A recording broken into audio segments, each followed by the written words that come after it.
आपके विचारों में महिला सशक्तिकरण का वास्तविक रूप क्या है? 50% जो हमारी पूरी मानवता है वो महिलाएं हैं। उनका एम्पावरमेंट होना, इसका मतलब कि हमारी आधी जनसंख्या, आधी मानवता का एम्पावरमेंट होना है। If not the army, what career would you have chosen? ये आपने सचमुच बहुत गहरा सवाल किया है। If you had to pick a Bollywood actor to play you in a biopic, who would it be? Sunny Deol. मुझे लगा था। माँ के हाथ का खाना या पत्नी के हाथ का खाना? बहुत डिफिकल्ट सवाल है। One word that defines a strong woman. Durga. If you had to give one message to every girl,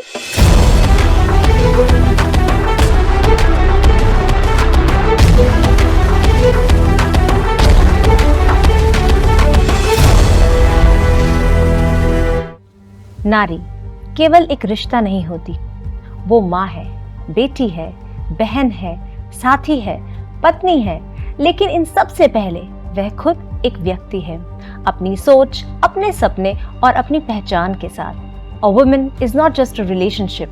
She is a whole universe of strength, compassion, resilience and identity. और जब हम women empowerment की बात करते हैं तो इसका मतलब सिर्फ अधिकारों का मिलना नहीं होता, ये एक सफर है। It's a journey. Women empowerment is about creating an ecosystem where women can thrive socially, economically, personally, politically without any fear or restrictions. अगर मैं सीधे सादे शब्दों में बोलूं तो अपना जीवन अपने हिसाब से जीने की आजादी। It's about making sure that women are not dependent, not restricted and are heard, respected and included in every space where decisions are made.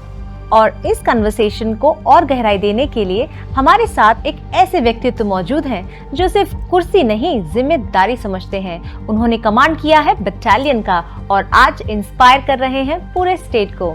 आज हम बात करेंगे लीडरशिप पर, विजन पर और सबसे जरूरी महिला सशक्तिकरण पर। लेकिन सर, इस बार हम सिर्फ महिलाओं की कहानियां नहीं सुनेंगे, हम एक ऐसे लीडर का नजरिया भी समझेंगे जो मानते हैं कि सशक्त महिला एक सशक्त समाज का निर्माण करती है। और जब एक फौजी ये बात कहता है तो पॉलिसियां नहीं बनती, मिसालें बन जाती हैं। तो आरंभ करते हैं एक गहन गरिमामय संवाद नारी शक्ति के नव निर्माण और राष्ट्र के उज्जवल भविष्य के लिए। हेलो फ्रेंड्स, मैं Ankita Joshi, vice president Uttaranchal university and director Ann Mary school, आप सभी का हार्दिक स्वागत करती हूँ हमारे इस विशेष podcast series beyond borders, the life and leadership of lieutenant general Gurmeet Singh.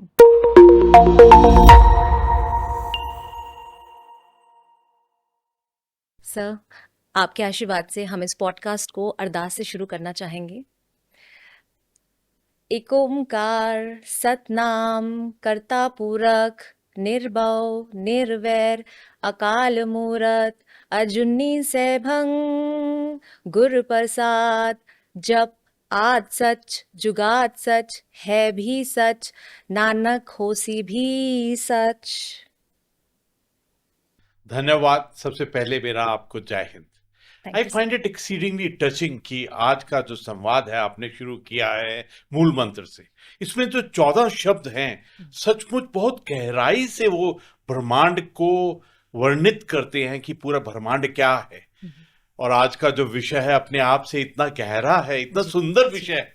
और मैं अंकिता जी एक बात कहना चाहता हूँ कि आपको देखकर मुझे सरस्वती माँ, सरस्वती देवी, लक्ष्मी माँ, उन देवियों की याद आ रही है जिन्होंने पूरे सृष्टि को, पूरे ब्रह्मांड को इतना सुंदर से एक लीडरशिप दिया है। ये जो शब्द है महिला, नारी, ये हमारे परिवार की रीढ़ है, हमारे समाज की रीढ़ है। और आज हम इस विषय पर बात करने वाले हैं। तो न जाने क्यों मेरे को शुरू में ही अपनी माता जी, अपनी बहनों की याद आ रही है और पूरे राष्ट्र के अंदर में, हमारी सभ्यता में जिन्होंने हमको उदाहरण दिए हैं लीडरशिप के बारे में। आज ऐसा लग रहा है this is a very touching moment that we going to pay respect to them. I totally agree sir. और इसी पॉडकास्ट का मैं आपसे पहला सवाल ही जो हमारा मूल मंत्र है इस पूरे पॉडकास्ट का, विमेन एम्पावरमेंट पे। तो मेरा आपसे पहला सवाल सा ये है कि आपके विचारों में महिला सशक्तिकरण का वास्तविक रूप क्या है? ये बहुत गहरा सवाल किया है। कभी कभी ऐसा लगता है कि question is the mother of wisdom. इस सवाल के ऊपर में हमारी पूरी सृष्टि किस प्रकार चलती है वो निर्भर है। मुझे ऐसा लगता है कि 50% जो हमारी पूरी मानवता है वो महिलाएं हैं। उनका एम्पावरमेंट होना, इसका मतलब कि हमारी आधी जनसंख्या, आधी मानवता का एम्पावरमेंट होना है। कभी कभी लगता है जिस दिन पूरे संसार के अंदर में, पूरे विश्व के अंदर में हमारी हर एक महिला एम्पावर्ड हो जाएगी, तो उस वक्त में विकास, प्रगति, खुशहाली, समृद्धि का क्या माहौल होगा। कभी कभी ऐसा लगता है, सच कहूं तो क्या हमने सचमुच ऐसा माहौल, ऐसा एनवायरनमेंट दिया है अपनी महिलाओं को कि वो एक अपने पूर्णता की एम्पावरमेंट को एंजॉय कर सके। कभी कभी एक गिल्ट फीलिंग होती है कि हमने उनको पूरा तरह से, हमने रिटोरिक्स तो बहुत दिए, नारे तो बहुत दिए हैं, लेकिन क्या हमने उनको अपने इंडिपेंडेंट कार्य करने के लिए जो उनके अंदर में विजडम है, इंटेलेक्चुअल है, उसको किस प्रकार से मैनिफेस्ट किया जाए, इसका माहौल दिया है कि नहीं दिया है। मैं अंकिता जी आपसे एक बहुत गहरी बात करना चाहता हूं। जी सर। पूरी दुनिया की जो महिलाएं हैं अपने आप में बहुत शक्तिशाली हैं। I agree. भारत के कल्चर में, भारत की सिविलाइजेशन में हमने सदा महिलाओं को पूजा है। अगर आप पहाड़ों में जाएंगी तो पहाड़ में जो सबसे ऊंची वाली चोटी है, वहां जितने मंदिर हैं वो देवियों के ही मंदिर हैं, क्योंकि वो एक शक्ति का रूप है। हमने जब भी ज्ञान, विद्या, इंटेलेक्चुअल विजडम की बात की है तो सरस्वती माँ को पूजा है। मुझे ऐसा लगता है कि ये जो पूरे हमारी मानवता का एक रुख रहा है, लेकिन एक सवाल आता है दिमाग में कभी कभी कि हैव वी एम्पावर्ड अपनी बेटियों को, अपनी महिलाओं को। उत्तराखंड की एक सबसे टचिंग बात है कि उत्तराखंड के परिवार में सबसे जो स्ट्रॉन्ग सदस्य है ना, वो महिला है। जी बिल्कुल। इनफैक्ट आई फील, मैं जब भी सेल्फ हेल्प ग्रुप जहां पर भी महिलाओं को मिलता हूं तो एकदम अलग शक्ति मिलती है उनसे बातचीत करके। तो I am feeling very touched कि आपने इस टॉपिक को, इस मुद्दे को, इस फोकस को लिया है, क्योंकि कभी कभी ऐसा लगता है कि we have not really realized कि how they can change the entire मानवता और आने वाली 21st सेंचुरी में क्या असर डाल सकती है। जी सर, मैं आपसे ये भी जानना चाहूंगी कि यह विषय आज के समाज में, आज के भारत में हर जगह, हर मंच पे, हर नीतियों में इतना मुद्दा क्यों बन रखा है? हर कोई विमेन एम्पावरमेंट पे बात कर रहा है, हर मंच पे देखो इसी सब्जेक्ट की बातें हो रही हैं। Why so? सच कहूं तो मानवता के दिल में, आत्मा में एक गिल्ट सा है कि कभी भी हमने वुमेन एम्पावरमेंट को पूर्ण रूप नहीं दिया है। क्योंकि हम देखते हैं कि पूरा घर, पूरा परिवार, पूरे समाज को जिस प्रकार हमारी महिलाएं देखभाल करती हैं, अपने आप से अलग है। आप एक एग्जाम्पल ले लीजिए, हमारे परिवार के अंदर में सबसे पहले उठने वाला हमारी माँ और महिलाएं, बिल्कुल। सबसे लेट सोने वाली हमारी माँ है। पूरा दिन व्यस्त रहती हैं। कोई भी काम खत्म हो जाएगा तो आराम से नहीं बैठेंगी, कोई आर्ट, क्राफ्ट, कोई क्रिएटिव काम करती लगी रहती है। तो ऐसा लगता है कि उनका तो योगदान है, लेकिन एक गिल्ट है कि क्या हमने बदले में उनको वो रिस्पेक्ट दिया है, वो प्यार दिया है, वो केयर दिया है कि नहीं दिया है। तो मुझे ऐसा लगता है कि पूरी मानवता के दिल में ये जो गिल्ट है ना, they want to overcome this guilt. और एक बात पक्की है, वो समय आ गया है, वो आ गया है समरसता का, समन्वयता का, वो रियलाइजेशन का कि हमको अपनी महिलाओं को ठीक स्थान देना पड़ेगा। This has been pending for too long. but it is not pending too long because I would like to tell my audience कि हमारे सर की tenure में ही this already has started in our state. If I have to mention some names, which are the first female Chief Secretary Shrimati Radha रतूरी ji, first female Sports Minister Shrimati Rekha Arya ji, first female President Uttarakhand Women Commission Shrimati Vijay Barthwal, first female STF Chief Shrimati Riddhima Agarwal. These all females have got the top positions for the first time in our state, and that is actually the true example of women empowerment in our state. So we would actually like to tell our audience that sir की guidance में हमारी state कितनी तरक्की कर रही है. मैं तो कहूंगा कि हमारे पूरा परिवार इस विषय पर बदल चुका है. एक बहुत सुंदर सा क्षण उत्तराखंड की हिस्ट्री के अंदर में, जहां पर हमारी स्पीकर साहिबा रितु जी, जनरल साहब की बेटी, वो स्पीकर थी, स्पीकर हैं. हाँ जी.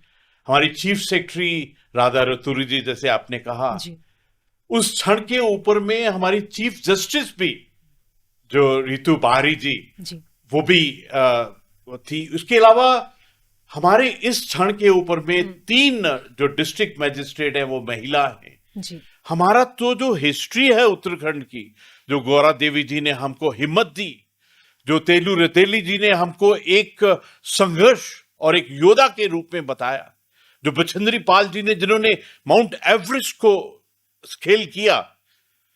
मैं आपको, अगर कभी कभी ऐसा लगता है कि झील के ऊपर में पानी तो बिल्कुल शांत लगता है, लेकिन उसके अंदर में क्या लहरें हैं, that is what is going to be understood. मैं अंकिता जी आपसे साझा करना चाहता हूं, जब भी मैं यूनिवर्सिटीज के कॉन्वोकेशन में जाता हूं, बहुत सौभाग्य है कि हमारी 12 यूनिवर्सिटी स्टेट की हैं और 28 यूनिवर्सिटी हमारी प्राइवेट यूनिवर्सिटीज हैं. और जब भी मैं यूनिवर्सिटी में जाता हूं कॉन्वोकेशन के लिए, तो इतना गर्व और हर्ष होता है कि हमारी बेटियां इतना अच्छा कर रही हैं. ये तो मैंने खुद नोटिस किया सर. एब्सोल्युटली. जब उत्तरांचल यूनिवर्सिटी के कॉन्वोकेशन में आप आते हैं तो सबसे ज्यादा लड़कियां ही बाजी मारती हैं, सारी गोल्ड मेडल्स ही उन्हीं को मिलते हैं, और उससे तो मतलब उनका उत्साह, जब आप उनको प्रेरित करते हैं तो उनकी खुशी बयान करने लायक नहीं होती. मैं एक्चुअली पूरे परिवार से, पूरे राष्ट्र से साझा करना चाहता हूं कि कुछ ऐसा देखा है जिसने एकदम एक बहुत बड़ा अचीवमेंट की तरह गर्व दिया है. मैं कुछ दिन पहले स्वामी राम मेडिकल यूनिवर्सिटी गया, तो वहां 23 गोल्ड मेडल उस वक्त में सम्मानित करने थे. आप यकीन नहीं करेंगी अंकिता जी, आउट ऑफ 22 हमारी बेटियां थी. बिल्कुल. मैं हेमवती नंदन बहुगुणा मेडिकल यूनिवर्सिटी गया, तो they overall 57 medals which are to be given, gold, silver और meritorious medal. You wouldn't believe, out of 57, 52 हमारी बेटियां. एक्चुअली हमारा समाज और हमारी बेटियां, हमारी महिलाएं, उनकी performance is out performing. I agree. लेकिन हम में से कुछ ऐसे हैं who have not realised. Actually 2 हमारे सामाजिक मंत्र हैं जो एक ट्रांसफॉर्मेशन और एक क्रांति की तरह बढ़ रहे हैं. एक हमारी बेटियां और एक महिलाएं. I want to share with you. मेरा गवर्नर बनने के बाद में जब पहली बार मैं डिस्ट्रिक्ट के भ्रमण पे गया, तो आई वेंट टू पौड़ी. तो मैं तो किसी भी भ्रमण के लिए जाता हूँ डिस्ट्रिक्ट में, तो I make sure that I meet self help group. तो जब उस प्रदर्शनी में मैं गया, तो एक महिला ने कहा कि सर, मैं, हमारी संस्था सेल्फ हेल्प ग्रुप 9 किस्म का नमक बनाती है और ये नमक लंदन और न्यूयॉर्क में बिकता है. वाओ. मेरे को इतना गर्व हुआ कि they are looking at the global market. और मैंने 3 साल के अंदर में, मतलब ये बीते हुए 4 साल के अंदर में जो मैंने देखा है बदलाव, I have seen with my own eyes and recorded it to own self, कि उनकी जो आमदन हुई है, उनका जो सर्कुलेशन बढ़ा है, दैट इज 3 टाइम्स. जो महिला पहले वर्ष मैंने देखा था कि 25,000 रुपया एक महीना कमाती है, they have crossed 1 lakh rupees per month. और ये this is all across in all the district. तो मुझे ऐसा लग रहा है एक साइलेंट अर्थव्यवस्था की क्रांति through self help group is unlocking for ourself. बिल्कुल सर, और इसी से कंटिन्यूशन में मेरा आपसे अगला सवाल भी है। वो ये है कि हमारे यहाँ जैसे आपने कहा कि नारियों को शक्ति का रूप माना गया है। तो आपको क्या लगता है सर कि भारतीय परंपरा में नारी का योगदान कितना है? आपने बहुत गहरी बात कर दी है। आपने बात की है परंपरा की, आपने हमारी धरोहर की, हमारी जड़ों की। जो नारी का योगदान रहा है भारतीय संस्कृति में, वो तो एकदम शिखर का रहा है। जैसे मैंने कहा कि हमने नारियों को, महिलाओं को एक देवियों के रूप में पूजा है। एक मैं आपको बड़ी टचिंग सी बात शेयर करना चाहता हूं। गुरु नानक देव जी ने कहा कि जिसने राजाओं को जन्म दिया है उसको आप माड़ा कैसे कह सकते हैं। जिस मानवता के उस रूप मां ने राजाओं को धरती पर लाई है, वो तो हमारी ऐसी स्रोत है जिससे हमको सीखने की जरूरत है। बिल्कुल। आपने तो देखा है जो इंडिपेंडेंस मूवमेंट थी, उसके अंदर में महारानी लक्ष्मीबाई ने किस प्रकार से एक योद्धाओं की परिभाषा को, she not fought alone, she took her child also to the battlefield. ऐसी जो वीरता है अपने आप में पूरे विश्व के अंदर में बिल्कुल अलग है। मेरे को तो कभी कभी गहराई से मैं सोचता हूं, तो जो गुरु नानक देव जी की बड़ी बहन थी Bibi Nanaki ji, she was the first one who realized and made people realize the divinity in Guru Nanak Dev Ji. In fact ऐसा लगता है कि ये हमारी महिला, हमारी बहनें ही हैं जो हमको they bring up what we have within ourselves. बहुत उदाहरण हैं हमारी सभ्यता के अंदर में। कभी कभी ऐसा लगता है ये जो सुप्रीम सैक्रिफाइस का पार्ट है, जो हमारी भारतीय सेना टेक्स प्राइड, अपने प्राणों की आहुति देना, सोवरेनिटी और टेरिटोरियल इंटीग्रिटी ऑफ इंडिया। जो माता गुजरी थी, जो गुरु गोविंद सिंह जी महाराज की जो माता श्री थी जी, जो गुरु तेग बहादुर जी की वाइफ थी, जो 4 साहिबजादों की दादी थी, कॉमन फैक्टर वाज दैट महिला, दैट नारी जी, जिसने अपने पति को, अपने बेटे को, अपने पोतों को ये सबक सिखाया। ये माहौल होता है हर एक परिवार के अंदर में। The first educator, first teacher is a mother. पहला स्कूल का पाठ मां ही पढ़ाती है। तो मैं तो कहूंगा हमारी पूरी सभ्यता को जो पाठ पढ़ाया है, ये हमारे जो पूर्वज, हमारी माताएं थी, उन्हीं ने ही समझाया है। सर, आपने बहुत ही खूबसूरती से हमारी ऑडियंस को बताया कि जो हमारी देश की महिलाएं हैं, उन्होंने कितनी वीरता से इतिहास में हमारे देश को अपने शौर्य, बल और साहस से एक नई दिशा दी है। सर, इसी से मेरा लगता हुआ आपसे एक सवाल है कि जो हमारी नई पीढ़ी है, जो आजकल हम कहते हैं जेन जी, तो क्या आपको लगता है कि उन्हें इन कहानियों को, इन महिलाओं के योगदान के बारे में पढ़ना चाहिए? क्या इससे समाज में, उनकी सोच में कुछ बदलाव आएगा? अंकिता जी, आपने बहुत सुंदर बात कही है कि सबसे पहला पाठ तो आप खुद ही पढ़ना पड़ता है। मैं आपसे साझा करना चाहता हूँ अपनी जीवन का खुद का एक पाठ। हमारे परिवार के अंदर में, हमारे घर में मेरे पिताजी फौज में थे जी। हम 4 बहनें और 3 भाई थे जी। जब मेरा जन्म हुआ उससे पहले ही मेरी 2 बड़ी बहनों की शादी हो चुकी थी। अच्छा। जब मेरा जन्म हुआ तो मेरे माताजी बीमार हो गए, एंड जो तीसरी सिस्टर थी, शी ब्रॉट मी अप, और वो मेरे को एकदम अपने बच्चे की तरह उन्होंने मेरे को बड़ा किया।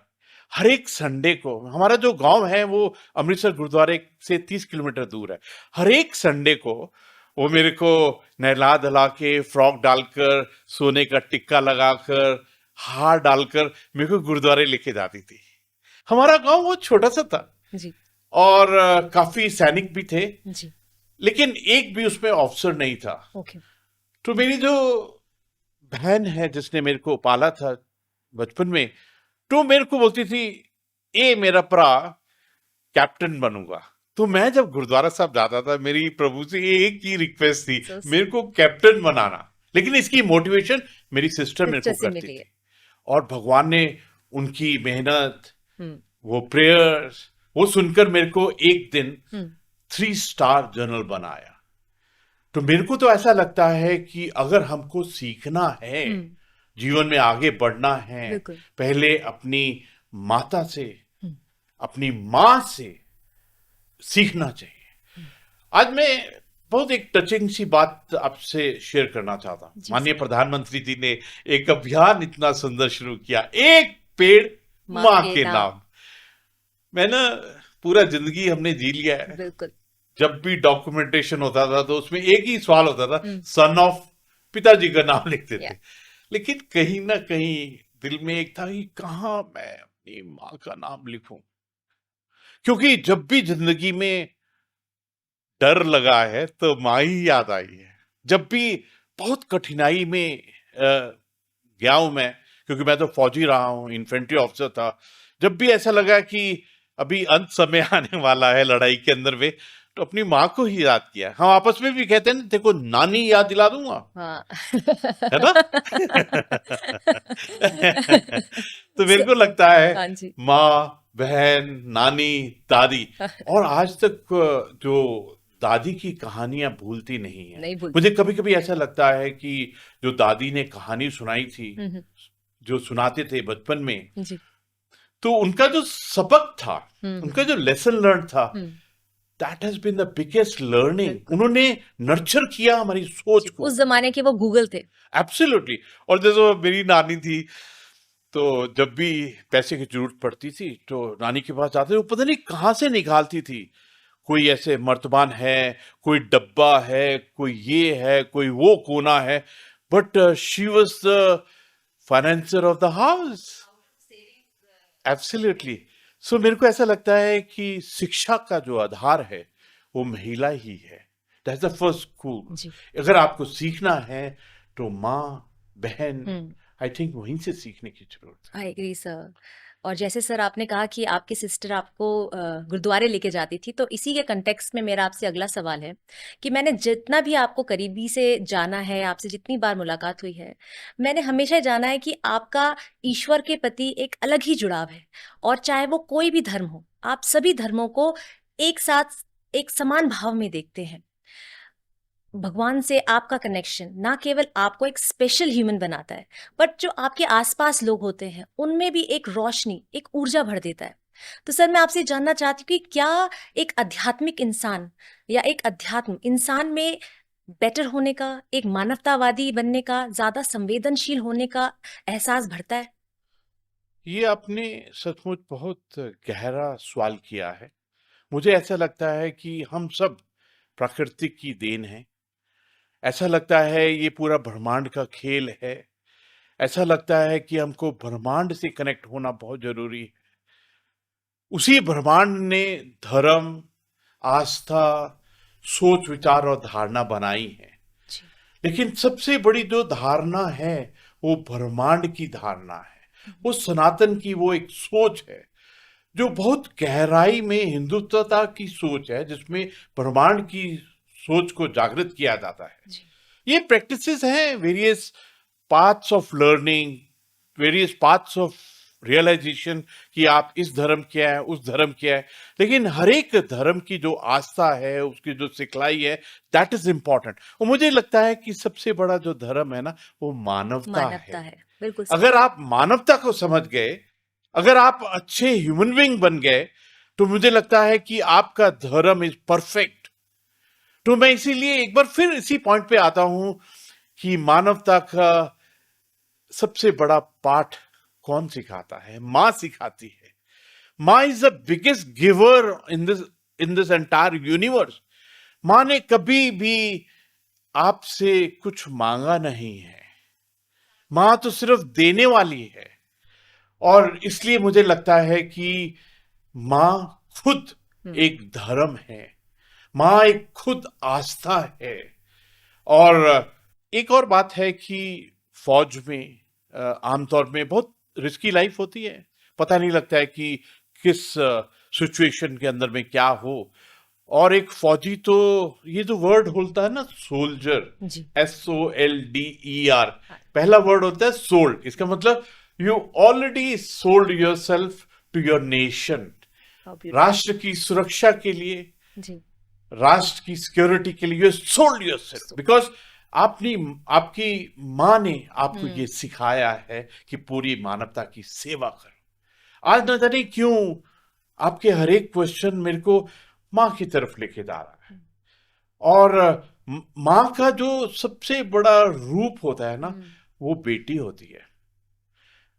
कभी कभी ऐसा लगता है, मैं एक अपने इमोशनल कर दिया सचमुच।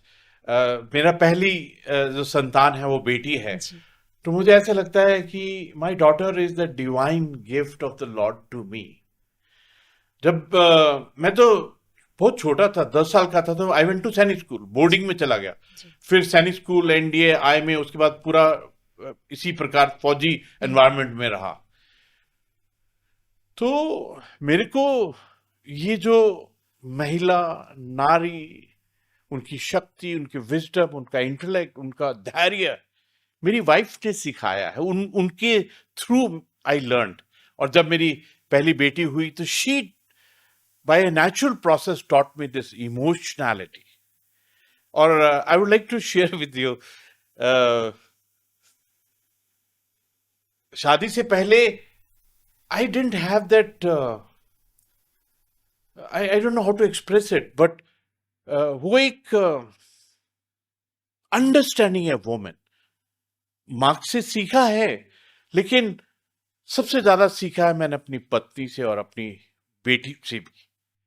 क्योंकि माँ जिसने सब कुछ दिया, लेकिन परिवार, जीवन, इसका जो सबसे बड़ा अध्याय था वो पत्नी से सीखा। And I was very fortunate, मेरी पत्नी ने LLB किया है, लॉ किया है। और जब वो यूनिवर्सिटी में थी तो उस वक्त में स्टूडेंट लीडर भी थी जी। तो ना केवल वो महिला थी, एक लॉयर भी थी और एक स्टूडेंट लीडर भी थी जी। मैं तो डर डर के सीखा ये बात। मैं मिल चुकी मैम से, तो आई कैन इमेजिन। सर, आपकी जिंदगी एक इंस्पिरेशन है, और जैसे अभी आपने कहा कि माँ अपने में धर्म है और एक परमात्मा का रूप है माँ। सर, आपने एक वीर सिपाही, एक उप सेनाध्यक्ष, आपने अब एक राज्यपाल के रूप में आप एक पूरी स्टेट को इंस्पायर कर रहे हैं, और आपकी इस पूरी अद्भुत यात्रा में आपने देश की महिलाओं को विभिन्न रूपों में देखा होगा, एज माता, बहनें, साथ काम करने वाली कलीग्स। सर, मैं आपसे जानना चाहूंगी, इनमें से महिलाओं की किस भूमिका ने आपको सबसे ज्यादा प्रभावित किया है और क्यों? बहुत डिफिकल्ट क्वेश्चन है, क्योंकि हर एक रूप ने प्रभावित किया है मुझे। सबसे ज्यादा मैंने 8 काउंटर टेररिज्म की टेन्योर्स की हैं और काफी समय बताया है एक्टिव काउंटर टेररिज्म के अंदर में। मुझे सबसे ज्यादा दुख लगता है जब ये टेररिज्म का जो इफेक्ट है वो एक माँ के ऊपर पड़ता है, जो उसका दुख दर्द होता है जी।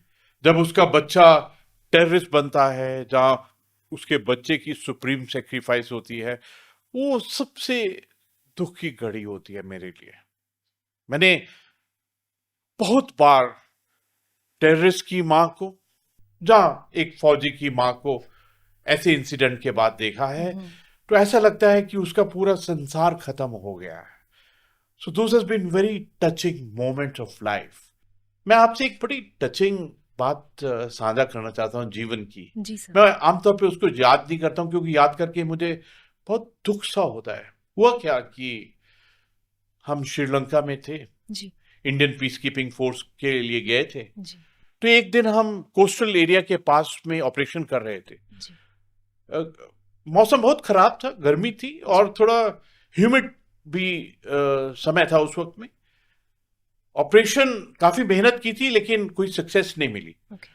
तो ऐसा हम वापस आ रहे थे तो थके भी हुए थे, तो हम एक घर के पास में रुके। तो वहां घर के बाहर एक लड़का खड़ा था, 10 साल का 15 साल का होगा बच्चा। तो मैं उससे बात करने लग गया।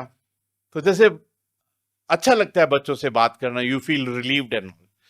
तो उसी वक्त में उसकी माँ बाहर आई और मेरे को उसके बच्चे से बात करते हुए देखकर बड़ी खुश हुई और उन्होंने कहा कि आप चाय पियेंगे।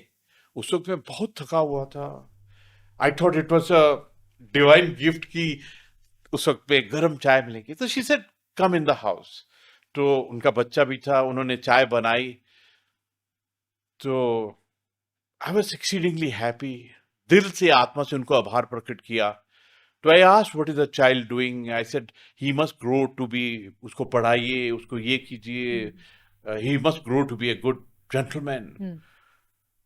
तो ये सब करने के बाद में थोड़ा बच्चे को आशीर्वाद, थोड़ा पैसा, थोड़ा गिफ्ट दिया क्योंकि उन्होंने चाय पिलाई थी। Then we came out. I was very thankful. सोने से पहले भी मैंने उनको याद किया और थैंक्स किया। एक हफ्ते के बाद में फिर वहां पर एक ऑपरेशन था, उस गांव से फिर गुजरना था। तो उस गांव से जब हम गुजरे तो हम थोड़ी देर रुके। तो एक उसी गांव का एक आदमी आया। उसने कहा, सब आप एक हफ्ता पहले भी एक ऑपरेशन के लिए आए थे ना? मैंने बोला जी। I said good that you recognize me. He said sir, आपने जिस घर के अंदर में बैठकर चाय पी थी, वो टेररिस्ट आए थे और उन्होंने उस लेडी को जान से मार दिया था। मेरे को इतना दुख लगा, मैं क्यों रुका, क्यों उनके साथ में चाय पिया और क्यों उनको ये सजा मिली। तो कभी कभी ऐसे बड़े टचिंग से इंसिडेंट होते हैं। एक और बड़ी इंटरेस्टिंग सी बात बताता हूं। एक बार हम ऑपरेशन के लिए गए, जंगलों में ऑपरेशन था, बहुत मुश्किल ऑपरेशन था। 3 दिन का ऑपरेशन था और वहां जंगल के ऑपरेशन में बहुत you got to be very careful. एक एक्सप्लोसिव डिवाइसेस लगाते हैं, ग्रेनेड लगाते हैं, किस वक्त कहां से फायरिंग हो जाए पता नहीं लगता है। तो पहले भी ऑपरेशन में काफी कैजुअलिटीज भी देखी थी। तो 3 दिन का ऑपरेशन हुआ, बहुत मेहनत की, कुछ नहीं मिला। और फिर हम जंगल से वापस आ रहे थे अपनी पोस्ट की तरफ में। जब जंगल से बाहर निकले तो हम थोड़ा तेज चल रहे थे। तो हमने एक हट के पास रुके।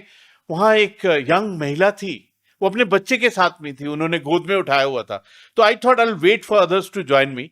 तो I didn't know the Tamil language well, पर मैंने इंडिकेट किया कि बच्चे को नीचे रखिए। मैं बच्चे के साथ खेलने लग गया। मैंने ऐसे कंचे कंचे खेलते हैं ना, पत्थर को फेंका, वो रिस्पॉन्ड कर रहा था। तो बच्चा बड़ा खुश हो रहा था, मेरे को अच्छा लग रहा था। और मेरे को उस वक्त अपनी बेटी की भी याद आ रही थी। तो I was enjoying playing with the child, you know. तो फिर बाकी जवान आके मिले, तो उसमें एक तमिलियन लैंग्वेज जानता था। तो मैंने उसको बोला, आप इस महिला से बात कीजिए, ये कुछ कहना चाहती हैं। तो उसने बात किया। तो महिला ने कहा, उन्होंने कहा कि आपका अवसर बहुत अच्छा है, मेरे बेटे के साथ में ये खेल रहे हैं, मुझे बहुत अच्छा लग रहा था।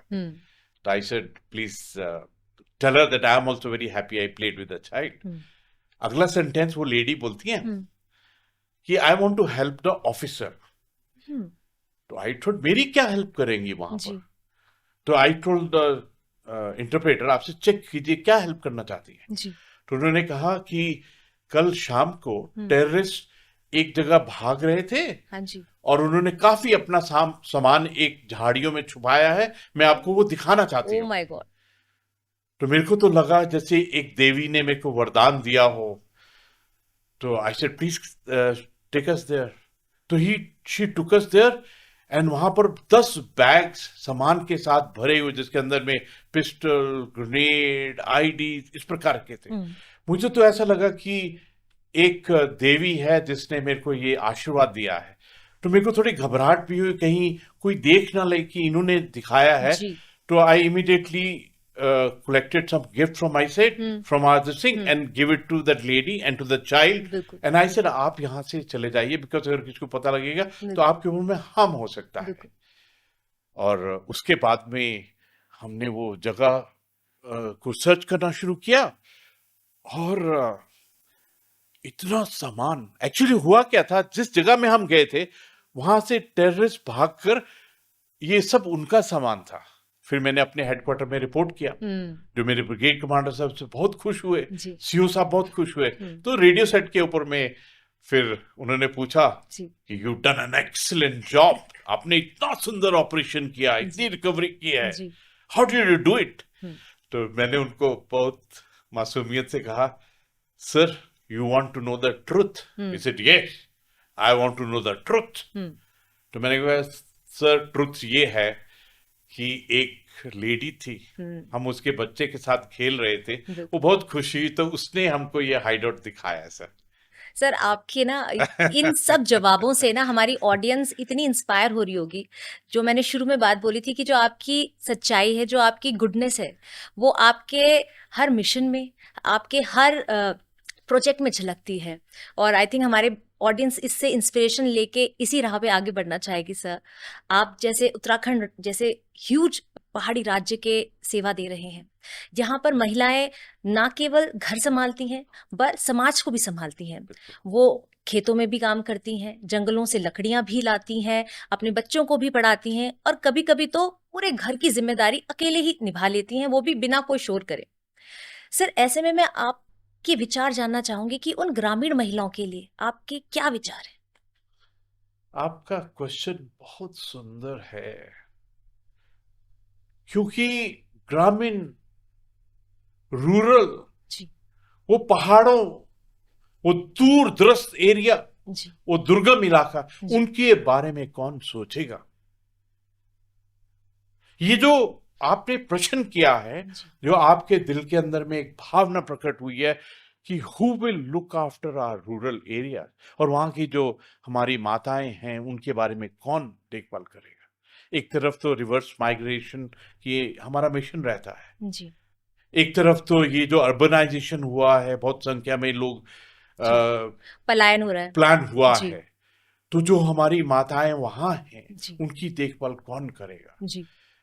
और मुझे ऐसा लगता है ये हमारी सबसे बड़ी चुनौती है। और उनके अंदर में भी एक ऐसा स्वाभिमान है कि वो अपने उस घर को, वो अपने आंगन को, वो अपने उस मंदिर रूपी घर को कभी नहीं छोड़ी। मैं अंकिता जी आपको,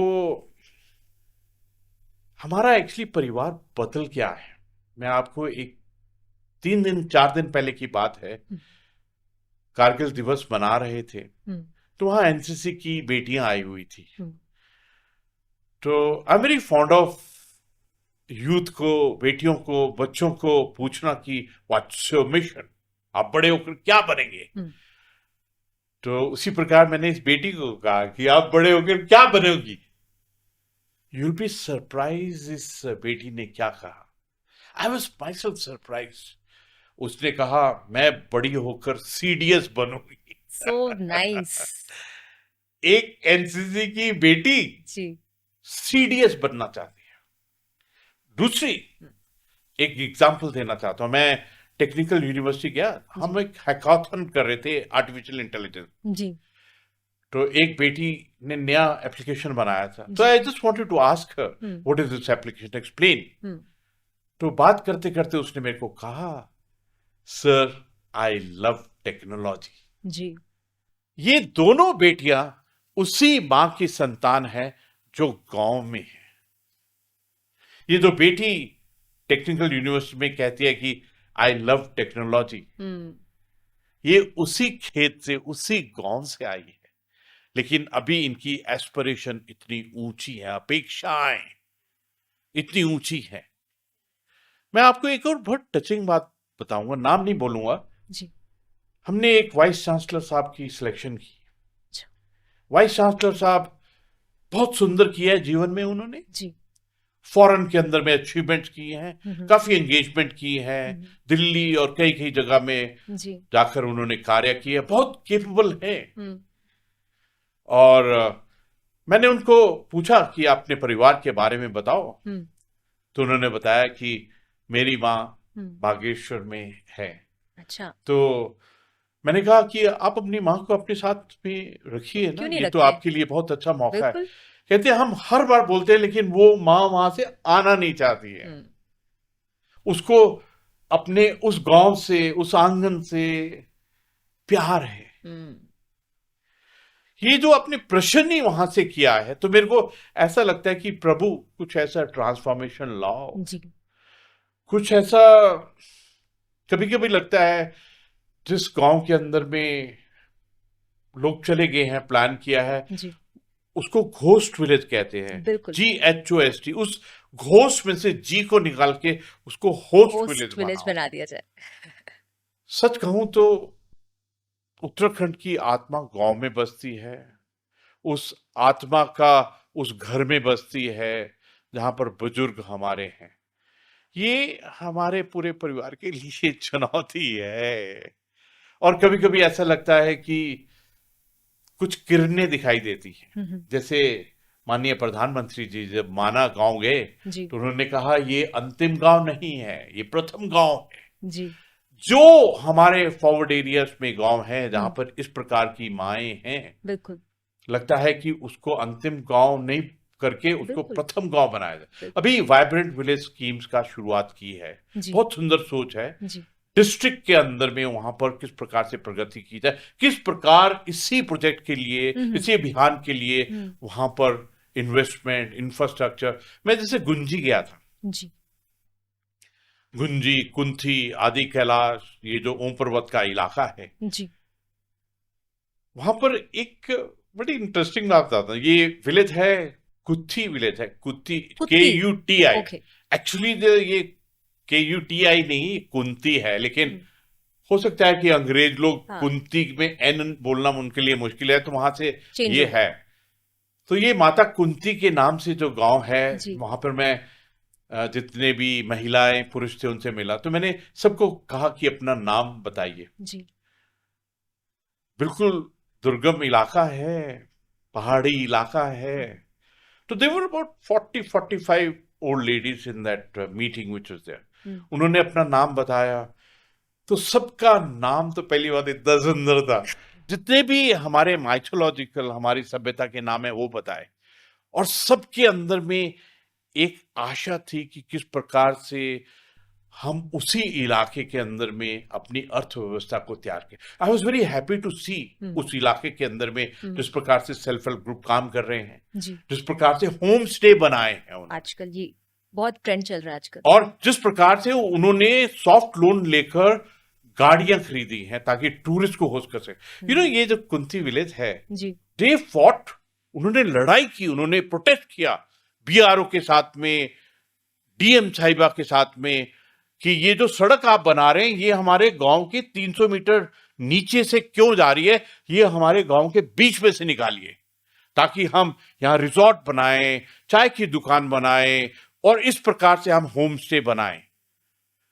ये जो चिंता है ना कि हम गांव में बैठी हमारी बूढ़ी माँ उसको कैसे मदद करें, मुझे लगता है ये जो होम स्टे है, ये जो स्पिरिचुअल टूरिज्म है, ये जो वाइब्रेंट विलेज है, ये एक अपनी आत्मा से गांव के साथ में जो लगाव होना चाहिए उससे आ सकता है। लेकिन इस क्रांति में हम सबको शामिल होना पड़ेगा। बिल्कुल सर, और जैसे आपने कहा कि जो हमारी जड़ों से जो हम जुड़े हैं उसी से बदलाव आएगा, बिकॉज वो जो पैशन है वो वहीं से आता है।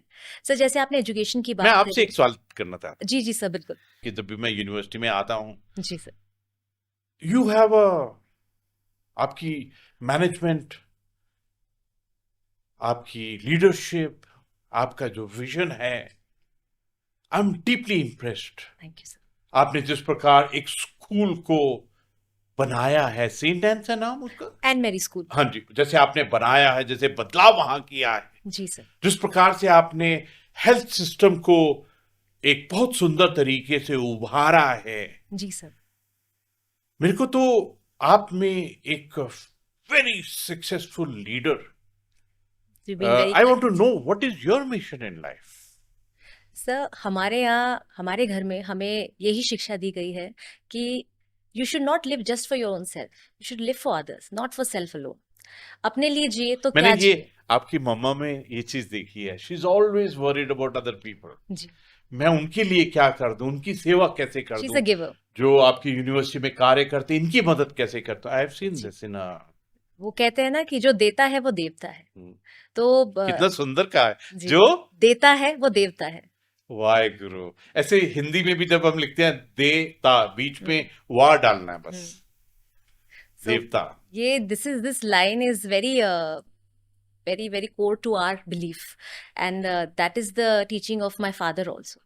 आपने अपने पिताजी से क्या सीखा है, मेरे को बताइए। सर वो तो he is a legend in himself, Waheguru. और from the humble beginning from where he started, he is a self made man. उन्हें कभी फैमिली से कुछ नहीं उन्होंने लिया। उन्होंने जो अपने लाइफ में हासिल किया है वो अपने श्रम, अपने परिश्रम से हासिल किया है। आपके पिताजी की एक बात मेरे को बहुत सुंदर लगी, उन्होंने एक पुस्तक भी लिखी है, धैर्य पथ। उन्होंने जब बचपन में स्कूल जाते थे जी सर, तो साथ में घर से दूध लेके जाते थे बेचने के लिए। जी। फिर उन्होंने शुरू किया अगरबत्ती बनाने से। फिर वो हिमाचल में गए, वहां से सीख के आए एप्पल कल्टीवेशन। बिल्कुल। और फिर वहां से शुरू किया है, और आज उत्तरांचल यूनिवर्सिटी। और मुझे बहुत खुशी है कि आपने अपने पिता से ये धैर्य शब्द को सीखा है, संघर्ष को सीखा है। सर मैंने उनसे यह सीखा है कि धैर्य बहुत बड़ी शक्ति है। जिसके पास धैर्य होता है ना, उसके पास सब कुछ आ जाता है। आप धैर्य रखो, परमात्मा आपको सब कुछ देगा।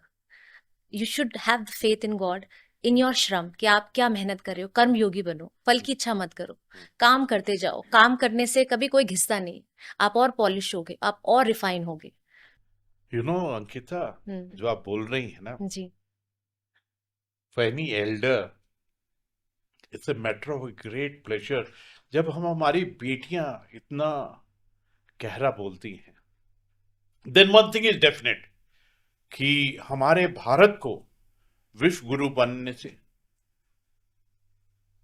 विकसित राष्ट्र बनने से, सुरक्षित राष्ट्र बनने से, आत्मनिर्भर भारत बनने से कोई नहीं रोक सकता है। जिस परिवार में ऐसी बेटियां हैं, जिस समाज में ऐसी बेटियां हैं, जिस राष्ट्र में, मेरे को तो ऐसा लगता है कि क्या जादू हो, क्या क्रांति आए, क्या ट्रांसफॉर्मेशन हो कि हमारी बेटियां are able to express their wisdom, intellect और कर्म योगी बनकर हमारे कार्य करें। कभी कभी ऐसा लगता है कि ये वुमेन एम्पावरमेंट अभी शब्द के रूप में नहीं है। कभी कभी लगता है हमारी development will definitely be women lead, and I can see it in you. Thank you sir. आपको ये लीडरशिप को अपने हाथ में पकड़ना है। कभी कभी ऐसा भी लगता है कि हमारे समाज में क्राइम जब होते हैं जी, जब हमारी बेटियों को गलत माइंडसेट से, गलत सोच से देखते हैं, तो ऐसा लगता है कि इनको किस प्रकार से सुधारें। जी। लेकिन मुझे ऐसा लगता है कि जब मैं हमारे एनसीसी की बच्चियों को देखता, जब मैं एनएसएस की बच्चियों को देखता, जब मैं यूनिवर्सिटीज के अंदर में उन गोल्ड मेडलिस्ट को देखता, तो मुझे लगता है कि अभी हमारी बेटियों के अंदर में वो कॉन्फिडेंस है कि they will not tolerate, they will not accept anything wrong in the society. वो अपना मार्ग, बिल्कुल, वो अपना कर्म, वो अपना कार्य चूज करे। I feel very proud, emotional भी हो जाता हूं मैं इस बात से। Slowly and steadily changes are coming. अब बदलाव आ रहे हैं, और जैसे आपने यूनिवर्सिटी को मेंशन किया कि कॉन्वोकेशन में महिलाएं गोल्ड मेडल ला रही हैं, मतलब हमेशा जो टॉप पोजीशंस होती हैं in education sector, because I am coming from there, so I have always seen womens shining. Sir आपके नजरिए में एजुकेशन कितना इंपॉर्टेंट रोल प्ले करती है महिला सशक्तिकरण के लिए? ये कंप्लीट रोल प्ले करती है जी, क्योंकि एजुकेशन से क्या होता है कि किताब से, इंटरेक्शन से, संवाद से यू अंडरस्टैंड अदर्स परसेप्शन। जी। जब आप बाकियों की परसेप्शन को सुनते हैं तो अंदर में एक जागरूकता होती है, अवेयरनेस आती है। हमारी बिगेस्ट प्रॉब्लम पता क्या है? जी, हमारी बिगेस्ट प्रॉब्लम है we don't know self worth. हमको अपनी सेल्फ वैल्यू नहीं मालूम है। हमारे खुद का एक होता है ना आत्म सम्मान, वो मालूम नहीं है। तो कभी कभी ऐसा लगता है कि एजुकेशन, इंटरेक्शन, संवाद, ऐसा माहौल जहां पर पॉजिटिविटी, क्रिएटिविटी, डायनामिज्म हो, वहां से you come to realize what you are. I think that is what is most important. कभी कभी ऐसा लगता है कि हमारे समाज में आपस में हमारे घर, हमारे रिश्तेदार, हमारा पीयर प्रेशर हमारे ऊपर में तंज कसता है, हमको उभरने नहीं देता है। वो फ्यूडलिस्टिक भावना होती है। पड़ोसी कोई ऐसे कमेंट कर देगा, एकदम पूरा कॉन्फिडेंस को डाउन कर देता है। मुझे ऐसा लगता है कि एक अपने around your own self you go to create a defence, एक सिक्योरिटी सी करनी पड़ती है कि जो मैं अंदर में सोच रहा हूं, सोच रही हूं, आई विल बिलीव दैट। मेरे को ना सच कहूं, जब मैं कर्नल था तो बनबसा में मैंने पलटन कमांड की, नेपाल के बॉर्डर के पास में है। तो जहां आसपास के स्कूल में अगर कोई लड़की स्कूल से ड्रॉप आउट करती थी तो मुझे बहुत डर लगता था कि ये जो बेटी है जो स्कूल से ड्रॉप आउट कर रही है, कहीं ये ह्यूमन ट्रैफिकिंग का टारगेट ना हो जाए, बिल्कुल, कहीं कोई इसको एक्सप्लॉइट ना करे। हमको अपने समाज में, अपने शासन सरकार के अंदर में ऐसे प्रोसेसेस, ऐसे सिस्टम, ऐसे विजिलेंस, ऐसी अलर्टनेस, ऐसी इंटेलिजेंस को करने की जरूरत है कि हम अपनी बेटियों को प्रोटेक्ट कर सके इन चैलेंजेस। समाज के अंदर में एक और चैलेंज है, कभी कभी ऐसा लगता है ये लड़कों में ज्यादा है जी। शराब का पीना, सिगरेट का पीना, ड्रग्स और सोशल इविल्स के अंदर में, इससे हम अपने आप को कैसे बचाएं जी। क्योंकि किसी भी माता के लिए, मां के लिए सबसे बड़ा दुख होता है जब उसका बेटा इन सब चीजों में हो जाता है। मैं आपसे साझा करना चाहता हूं, मैं टेहरी गया तो वहां मैं महिलाओं से संवाद कर रहा था, तो एक महिला छोटी सी थी वो जी, लेकिन अंदर से एकदम शेरनी थी। उसने मेरे को बोला, दहाड़ के बोला मेरे को, राज्यपाल जी आप यहां बैठे हुए हैं, आप किसी दिन आना यहां पर, शाम को जो शराब वाले हैं, ड्रग वाले हैं, वो घूमते हैं जी। उसके अंदर में इतनी आग थी, इतनी ज्वाला थी, अगर उसके पास में AK-47 होती वो सबको उड़ा रही इतनी ज्वाला थी उसके अंदर में। तो ये जो समाज की चुनौतियां हैं, ये सचमुच हमको बहुत चैलेंज कर रही हैं, और मेरे को लगता है कि इसका सोल्यूशन खुद ही निकालना पड़े। मुझे ऐसा लगता है कि हमारी बेटियां, हमारी माताएं, हमारी बहनें, उनके अंदर में the quantum of wisdom, intellect और एक समाधान ढूंढने की शक्ति अलग है।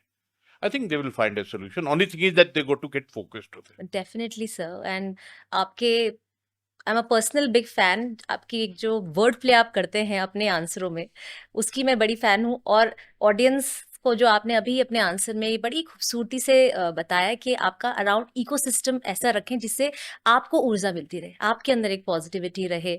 जैसे कि हमें हनुमान जी की कहानी में पता चलता है कि उनको उनकी शक्तियों का एहसास दिलाया गया। जब उनको उनकी शक्तियों का एहसास दिलाया तब उन्हें समझ में आया कि वो क्या क्या काम कर सकते हैं। अंकिता जी, आपने बड़ा सुंदर एग्जाम्पल दिया है। आपने हनुमान जी का जिक्र किया है। पहली बात तो हनुमान जी ज्ञान गुण के सागर हैं। जब भी संकट होता है वहां से छुड़वाने के लिए वही हैं जो करवाते हैं। मैंने रिटायरमेंट के बाद में 8 महीने हनुमान चालीसा के ऊपर रिसर्च की। ऐसे ही मेरे को I wanted to find out more. तो मेरे को अंत में समझ ये आया कि हनुमान का मतलब है, हनु मीन्स बिग और मान मीन्स सोच। बड़ी सोच, इतनी बड़ी सोच कि आप सूरज को भी उगल ली। इतनी बड़ी सोच कि आप पूरे पहाड़, संजीवनी पहाड़ को अपने हाथ के ऊपर उठा ले। इतनी बड़ी सोच कि अगर आप अपना सीना चीरे तो उसके अंदर में आपके प्रभु के दर्शन हो जाए। इतनी बड़ी सोच कि आप एक छोटे बच्चे की तरह अशोक वाटिका में करें। इसका मतलब आपकी सोच का जो स्पेक्ट्रम है, रेंज है, वो इस प्रकार होना चाहिए। मुझे ऐसा लगता है कि सोच, विचार और धारणा में हमारी महिलाएं, उनका विजडम, उनका इंटेलेक्ट बहुत ऊंचा है। इसलिए जरूरी है कि आप अपनी सेल्फ परसेप्शन, अपनी सेल्फ सिक्योरिटी, आपका सेल्फ डिफेंस, उसकी परिभाषा आप खुद लिखें। इनफैक्ट मैंने तो पिंक पगड़ी डाली है। आपको तो याद होगा वो पिक्चर पिंक, जिसमें अमिताभ बच्चन जी ने कहा था नो मीन्स नो। बहुत सुंदर मैसेज दिया था जी। और मुझे ऐसा लगता है कि वो समय आ गया है जब वुमेन एम्पावरमेंट सिर्फ एक शब्द, एक रिटोरिक, एक नारा नहीं होकर। और मैं धन्यवाद देना चाहता हूं माननीय प्रधानमंत्री जी को। उन्होंने पूरे वातावरण को चेंज किया, इकोसिस्टम को चेंज किया।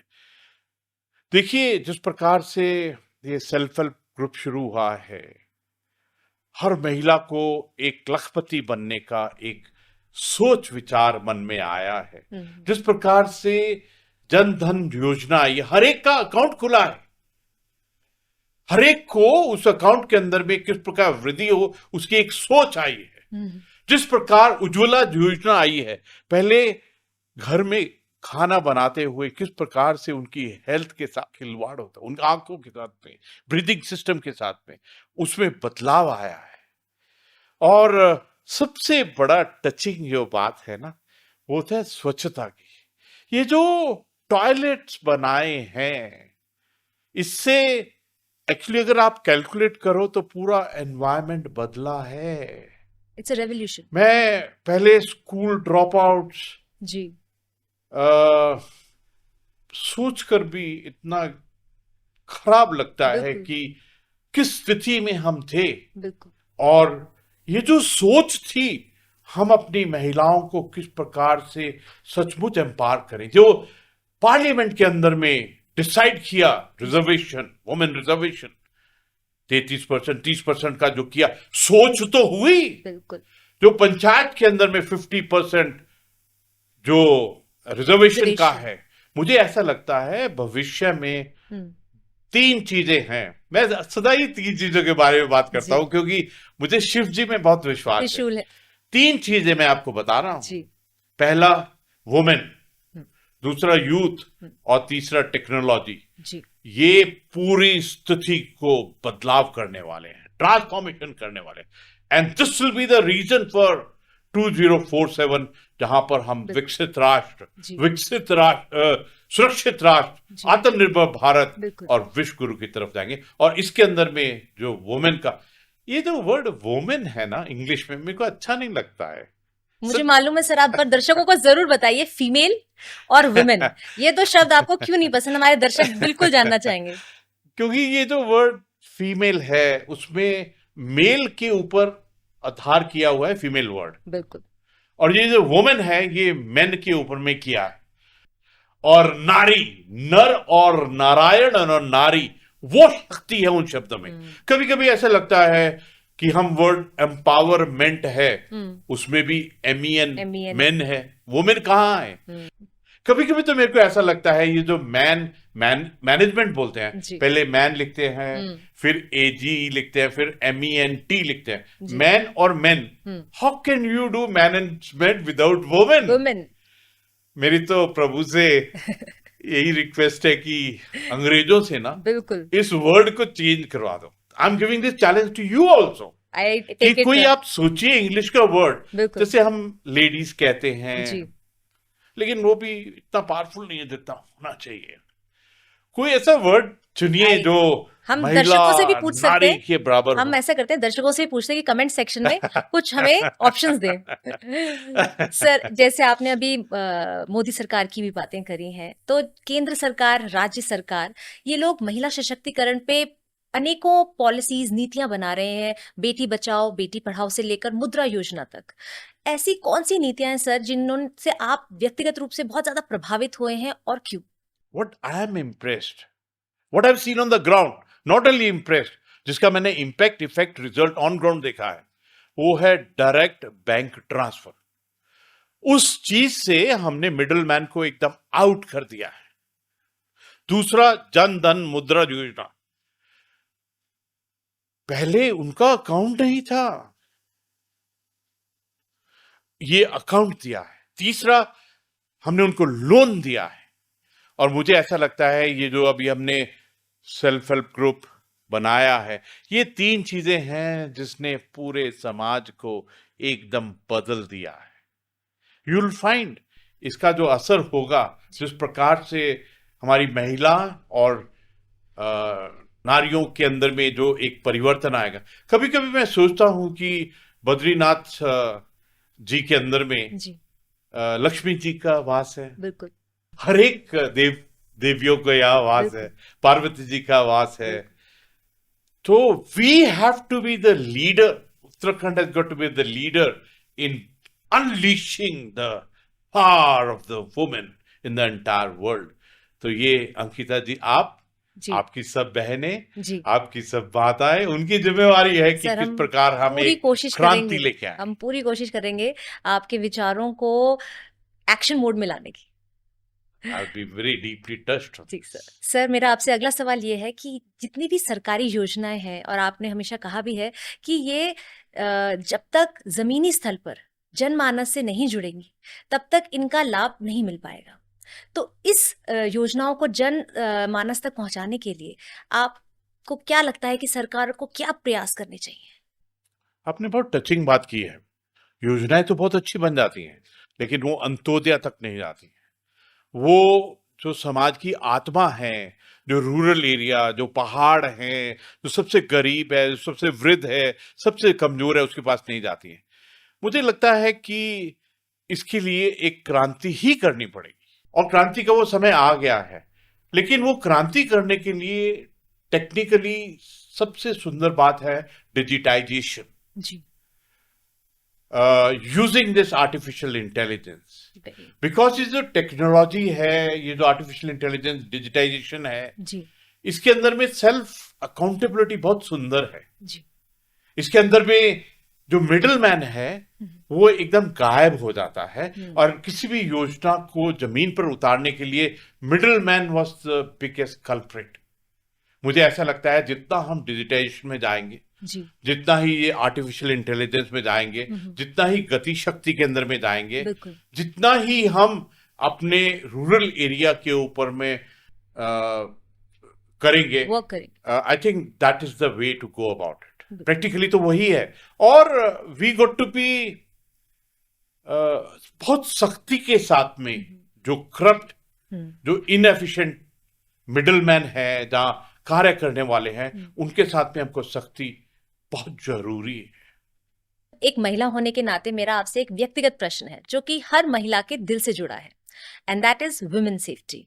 हम आजकल बातें करते हैं मॉडर्न थिंकिंग की, सक्सेस की। हम कहते हैं हमारी महिलाएं अंतरिक्ष में जा रही हैं, बिजनेस और टेक्नोलॉजी में कमाल कर रही हैं, सेना में शामिल हो रही हैं। वहीं दूसरी ओर हमारा मन बड़ा विचलित हो जाता है जब हम ऐसी घटनाओं के बारे में सुनते हैं कि छात्राओं का स्कूल जाते हुए उनके संग छेड़खानी, या नौकरी करने वाली महिलाओं के साथ वर्क प्लेस पे असुरक्षा की भावना, या किसी छोटी बच्ची के साथ ज्यादती। तो मन जब ऐसी खबरें सुनेंगे तो बड़े ही डिस्टर्ब हो जाते हैं। सर, तो आपको क्या लगता है कि वुमेन सेफ्टी को लेके हमारे समाज में, हमारे राज्य में क्या परिवर्तन आने चाहिए? ऐसा क्या चेंज लाना चाहिए कि हर एक नारी अपने घर से बिना डर के बाहर जा सके? बहुत चुनौतीपूर्ण सवाल किया है आपने। ये सबसे बड़ा चैलेंज है कि हम अपनी महिलाओं को, हम अपनी बेटियों को, हम अपनी बच्चियों को कैसे सिक्योरिटी दें। देखिए, ये जो वर्ड सिक्योरिटी होता है ना, अगर SE हटा दें तो क्योर आ जाता है। इसका क्योर क्या है?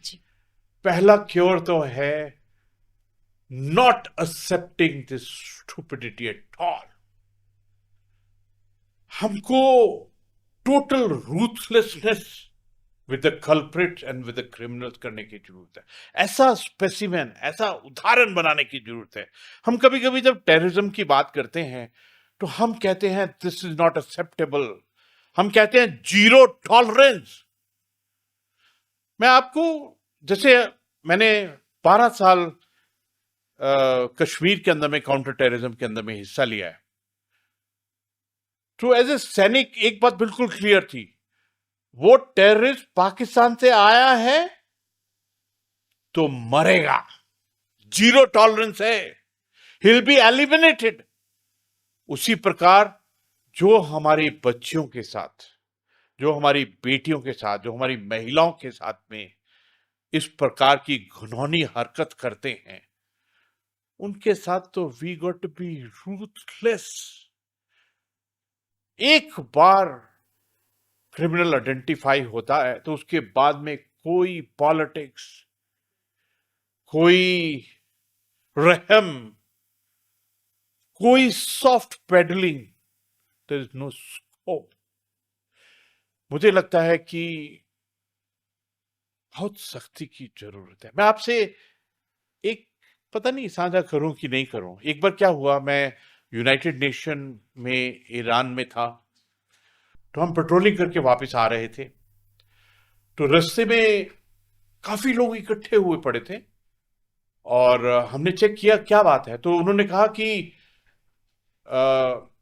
कुछ ड्रग पैडलर्स हैं और जो शासन वाले हैं वो इनको फांसी दे रहे हैं।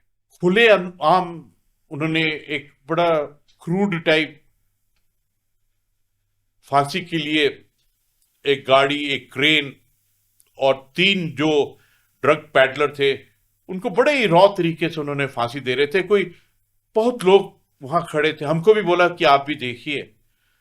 तो दिल में बहुत खराब लगा कि कितने क्रूड तरीके से ये फांसी दे रहे हैं इनको। फांसी देने के बाद में भी उनकी बॉडी झुलसती रही ऐसे करके। लेकिन दूसरी तरफ ऐसा भी लगा कि इन्होंने कितना घिनौना क्राइम किया था। वो ड्रग आने वाली नस्लों को खराब कर देंगे। उस बच्ची का बलात्कार, उस बच्ची के साथ में घिनौना कार्य, उस महिला के साथ, इसका मतलब कि उस बच्ची के आने वाली जो जनरेशन थी उन सब के साथ में इतना बड़ा अन्याय हुआ है। आई थिंक सेम वर्ड जो टेररिज्म के लिए इस्तेमाल करते हैं, ड्रग्स के लिए इस्तेमाल करते हैं, जीरो टॉलरेंस, नॉट एक्सेप्टेबल। ये बिल्कुल आपने बहुत गहरा सवाल कर दिया, वो भी पुराने फौजी से जी। तो ऐसा सवाल आपको एकदम, इट शेक्स यू। हमको एज ए सोसाइटी कोलेक्टिव सोच का भी थोड़ा इलाज करना पड़ेगा। एक साइकोलॉजिकल, कोलेक्टिव साइकोलॉजिकल रिस्पॉन्सिबिलिटी। हमारी सोच विचारधारणा कहीं गलत तो नहीं जा रही है। हम कहीं अर्बनाइजेशन से, कहीं अपने जो परंपरा, जो सिद्धांत, एथिक्स, मॉरल वैल्यूज, वहां से कहीं गिर तो नहीं रहे हैं। ये बहुत बड़ा चैलेंज है अंकिता जी, और मुझे लगता है इसमें हम सब की जिम्मेवारी है। और मैं तो प्रभु से यही अरदास करूंगा, यही वंदना करूंगा, प्रेयर करूंगा कि प्लीज हमारी बच्चियों को, बेटियों को, महिलाओं को एक सुरक्षित वातावरण दीजिए जिसमें वो जी सके, बिल्कुल, जिसके अंदर में वो खुश रह सके, जिसके अंदर में वो समृद्धि और एक परिवार, एक समाज, एक राष्ट्र, एक मानवता का आनंद उठा सके। बिल्कुल सर।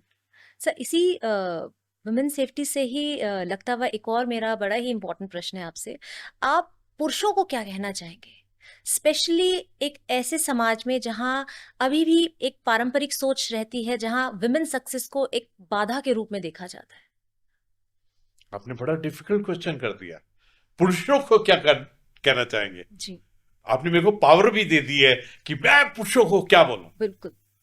तो मैं तो पुरुषों को यही बोलूंगा कि अपनी मां को याद करो, अपनी बहन को याद करो, अपनी नानी और अपनी दादी को याद करो, जहां से आपने जन्म लिया है, जिस मां ने आपको जन्म दिया है, उसको सोचिए।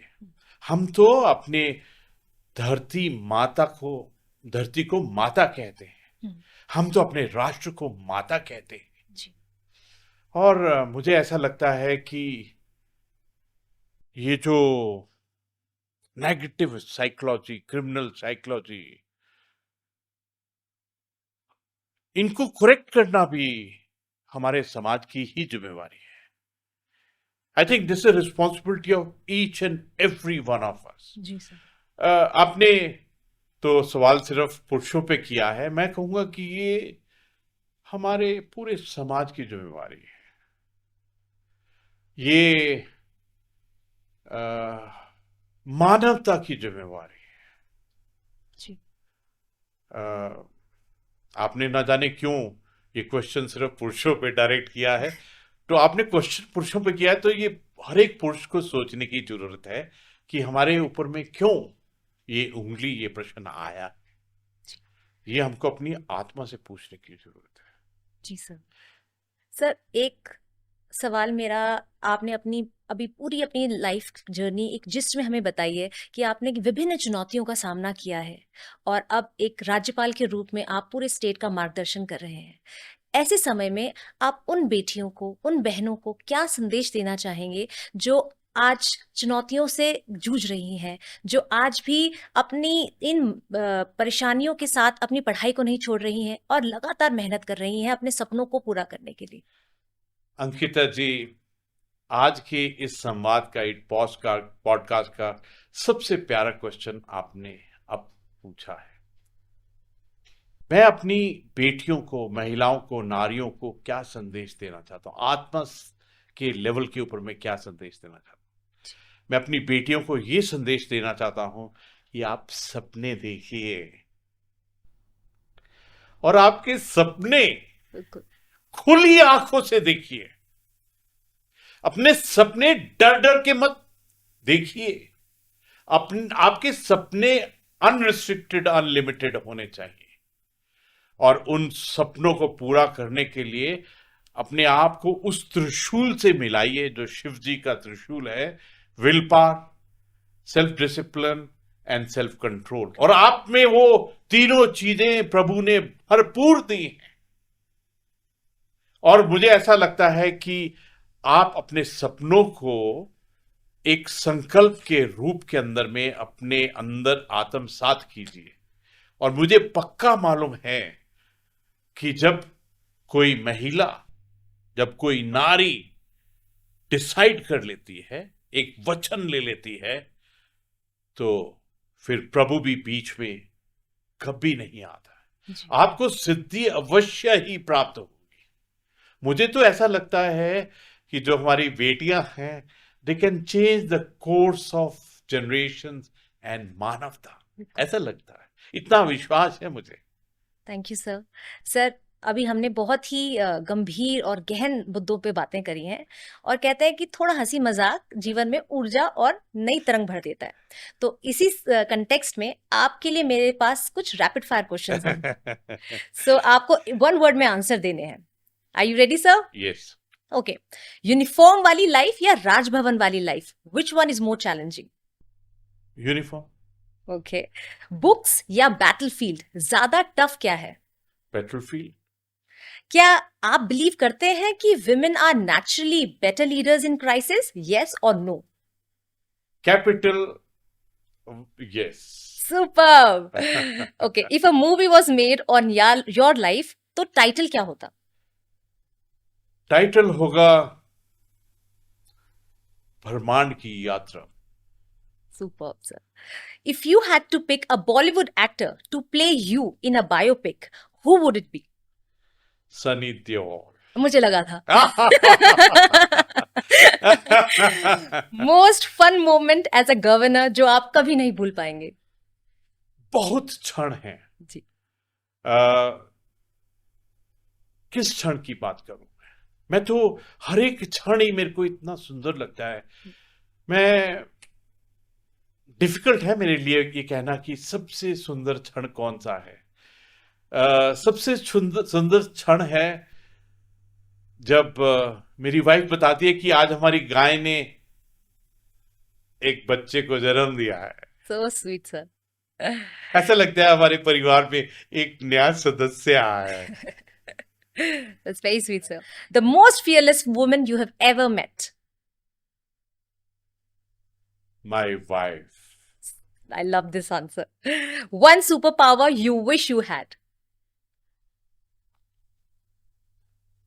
आत्मा से संवाद करना। Very, very, very beautiful, sir. Who's stricter, army officers or school principals? Army officer. माँ के हाथ का खाना या पत्नी के हाथ का खाना? बहुत डिफिकल्ट सवाल है। मैं तो पत्नी बोलूं। मैम एक्चुअली बहुत अच्छा खाना बनाती हैं, इसमें कोई शक नहीं है. स्ट्रिक्ट जर्नल और a friendly mentor? Mentor. If not the army, what career would you have chosen?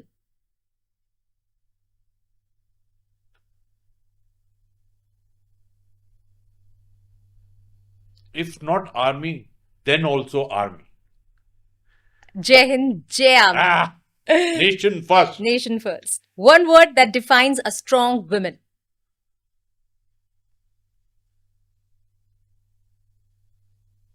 Durga. Superb, sir. If you had to give one message to every girl, आप अनंत शक्ति हैं. Please realize it. wow, क्या जबरदस्त rapid fire था. Thank you sir for letting our audience connect with you on a personal and a professional note. Thank you once again for enlightening us what is the true meaning of women empowerment. I cannot thank you enough for making our audience understand this concept with so much of detail and love. And now, as we reach the end of this special podcast, let's pause and reflect कि अब वक्त है सोच से एक कदम आगे बढ़ने का, अपनी बहनों, बेटियों और महिलाओं को वो जगह देने का जिसकी वो हकदार हैं. जब तक हर नारी सुरक्षित और सशक्त नहीं, तब तक हमारा विकास अधूरा है. आप सभी श्रोताओं और दर्शकों का हार्दिक आभार कि आपने समय निकालकर इस महत्वपूर्ण संवाद को सुना, समझा और आत्मसात किया. यदि इस चर्चा ने आपके भीतर कुछ जगाया है तो इसे औरों तक पहुंचाएं, क्योंकि जब हम साथ जुड़ते हैं तभी बदलाव की असली शुरुआत होती है. और हाँ, कमेंट सेक्शन में हमें जरूर बताएं आप महिला सशक्तिकरण को किस रूप में देखते हैं. क्या आपकी जिंदगी में भी कोई ऐसी नारी है जिससे आप प्रेरित हुए हो? और जाते जाते मैं यही कहना चाहूंगी कि हमने हमारे पॉडकास्ट की शुरुआत एक अरदास से की थी और हम इसका अंत भी एक अरदास से करें, जो कि सिख धर्म से निकलती है लेकिन हर मानव की आत्मा तक पहुंचती है. अरदास से पहले मैं एक बात हाँ जी, कह दूं. Please sir, please sir. मैं आत्मा के स्तर पर आपको धन्यवाद करना चाहता हूं अंकिता कि